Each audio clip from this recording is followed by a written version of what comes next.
Assalamualaikum warahmatullahi wabarakatuh, great people.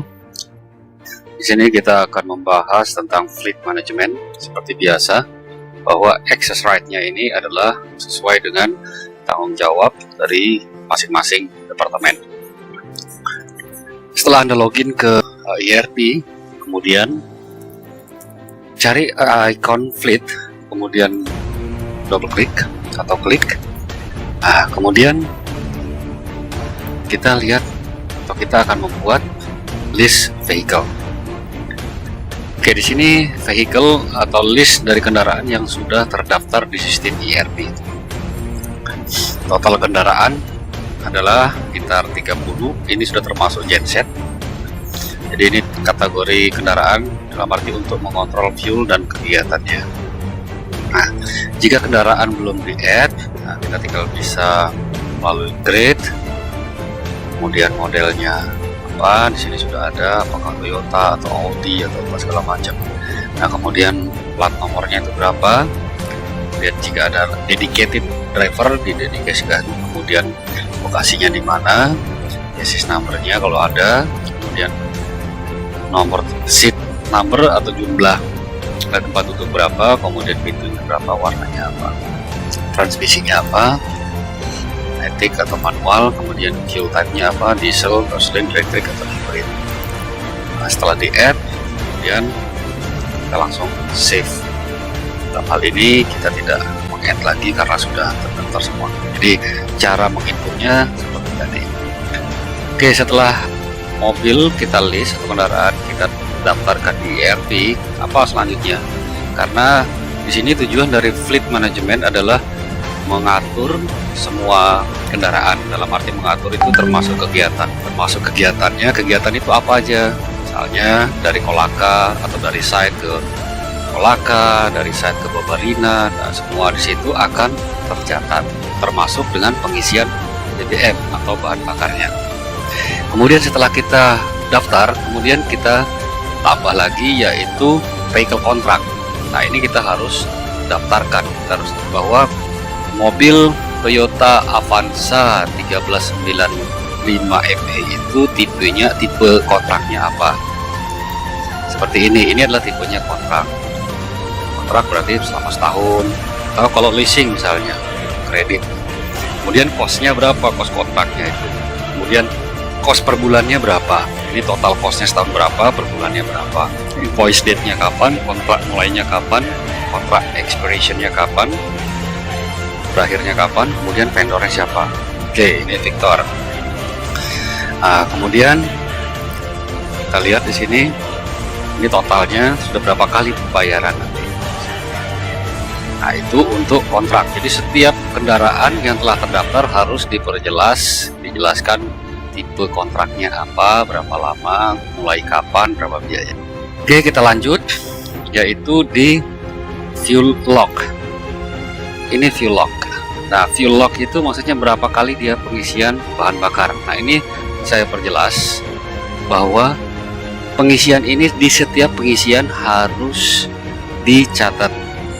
Karena kalau tidak dicatat, sistem tidak bisa menganalisa secara detail. Misalnya nanti untuk perbandingan 1 liter itu berapa kilometer. Jadi kalau hanya dicatat yang ngambil dari orange saja, misalnya dari fuel storage orange, kemudian yang di Kolaka atau di tempat lain pada saat pengisian tidak dicatat, maka nanti akan salah dalam hal menganalisa. Makanya di sini dibutuhkan disiplin dari supervisor transport ini untuk catat semua apapun yang dilakukan, yang diminum oleh kendaraan itu, misalnya fuel isinya di mana harus dicatat. Kemudian odometernya harus juga dicatat. Contoh, kita create, kalau isinya simple ya, jadi kita tinggal pilih apa nih kendaraannya. Kalau ini genset misalnya Toyota ini, nah yang mengisi drivernya siapa, taruh sini. Kemudian jumlahnya berapa, nah fuel tanknya berapa. Saat ini kita baru mendaftarkan 1 fuel tank.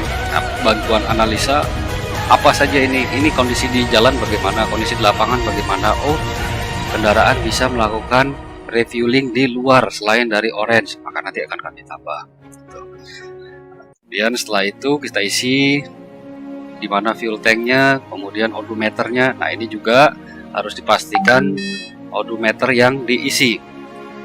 Odometernya itu jangan yang diisi trip A, trip B, trip C, tetapi odometer yang realnya. Nah, oke, di sini saya tidak add lagi, saya cuma menjelaskan bagaimana cara mengisi fuel log.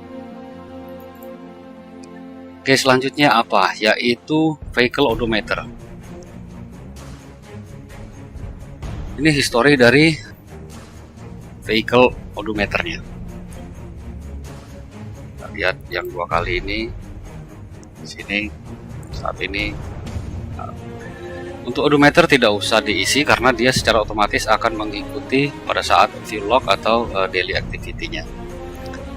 Kemudian selanjutnya adalah vehicle service log. Vehicle service log ini adalah kapan atau jika ada perbaikan. Saat ini belum ada data yang di-input, kita lihat. Service detailnya, vehicle-nya itu apa yang diservis. Apa, kemudian service tipenya apa. Bisa saja nanti misalnya general service, repair and maintenance, atau oil change, atau apapun, replace tire, dan segala macam. Nah, itu perlu dibuat, dirumuskan oleh tim CNI. Kemudian total price-nya berapa. Jangan lupa kembali odometer juga harus, ini harus, odometer harus. Kemudian jika ada vendor, ada invoice, diisi. Kemudian dicatat lagi, ini servisnya apa saja. Jadi bisa secara detail nanti, misalnya ganti ban, kemudian ganti oil filter, kemudian apa saja yang mengenai pergantian spare part. Sini saya juga tidak mengklik lagi.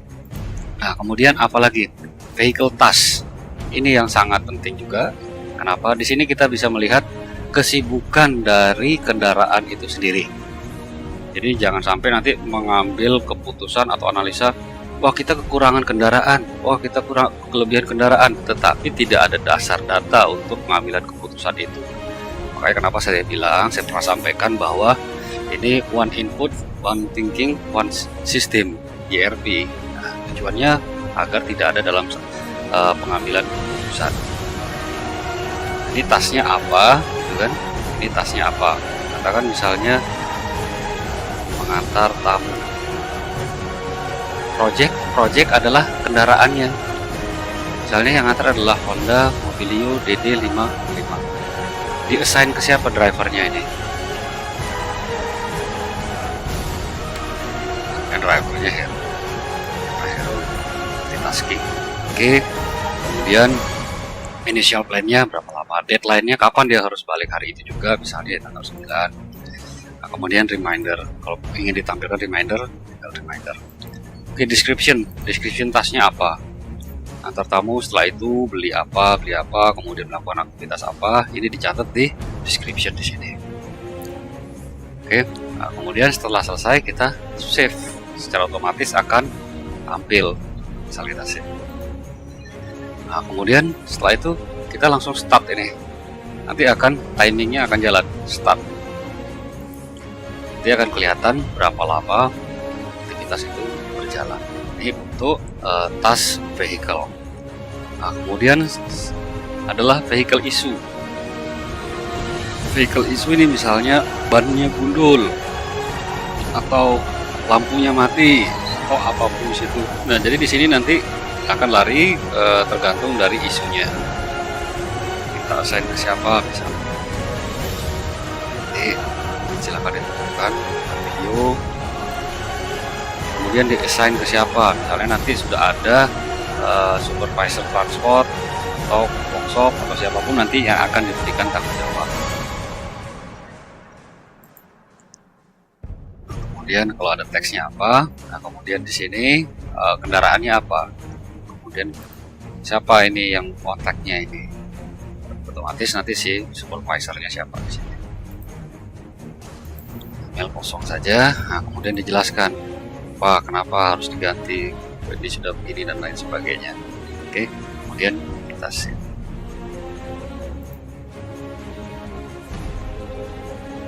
Oke, kita akan lihat. Tadi kita sudah buat tas.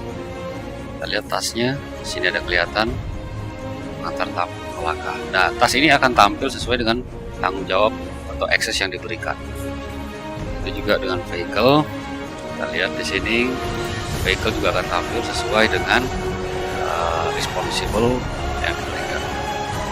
Kita sudah masuk dari vehicle, kemudian nanti setelah semuanya akan terisi, kita bisa menganalisa vehicle cost-nya. Kita lihat di sini, vehicle total vehicle cost, kontrak apa semua akan kelihatan di sini. Dan fuel log-nya berapa, total fuel log-nya di sini. Kemudian selanjutnya adalah untuk konfigurasi fuel tank. Dimanapun misalnya pengisian di Kolaka, di sini harus didaftarkan.